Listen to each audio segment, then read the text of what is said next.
Maybe if you're still at the door, then we'll come in. We have a huge audience online. Thank you already for that, and also here in person. So it's a hybrid meeting that gives also some improvisation that I think we can be confident and can work.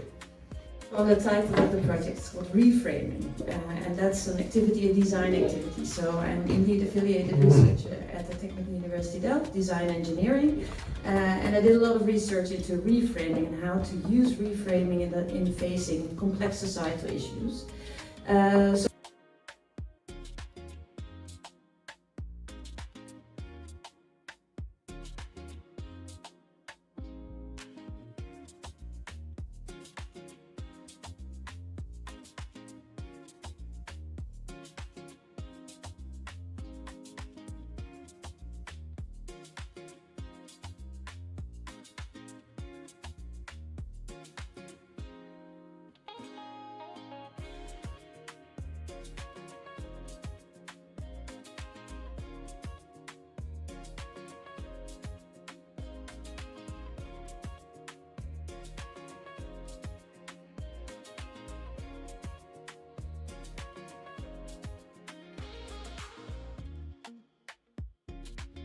Not the lack of data, it's the lack of data accessible.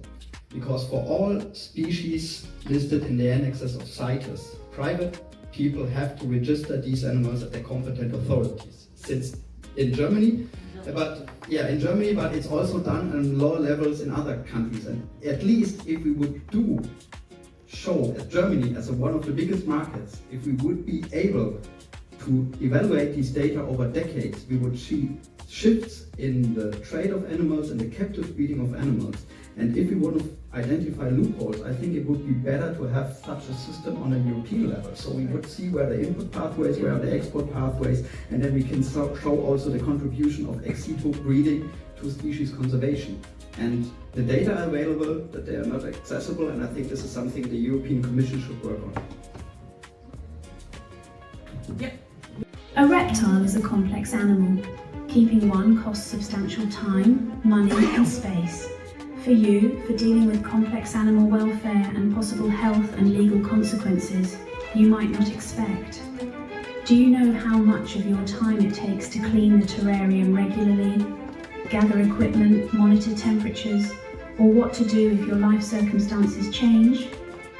Did you consider the cost of vet bills, food, electricity and equipment, or the space you need for a proper terrarium and all the other complex equipment?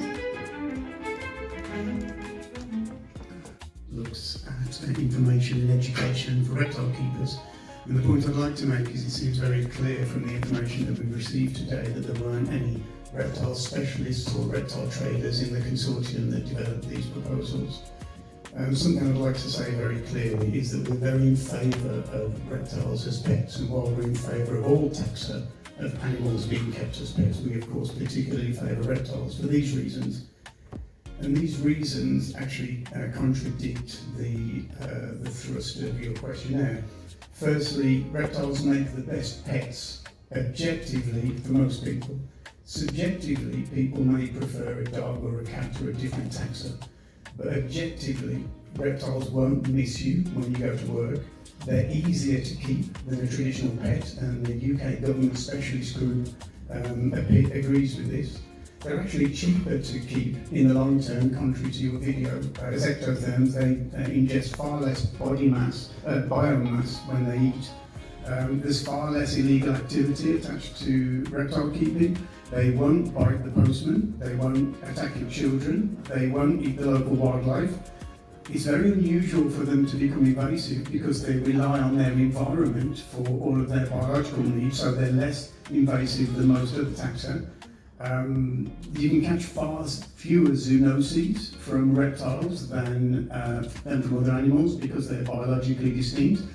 And for my liking, reptiles make a far better pet than many other taxa options, and as far as we can see, it seems to be a disproportionate measure of intervention here. The short quiz that you created gave people lots of erroneous information about reptiles, and it seemed rather propagandic. And you told them that it's expensive, and then you asked them the question, is it expensive? And of course they will answer yes, which confirms the bias in your question. So I think that's the position that I've arrived at from the presentation so far. Yeah, thanks.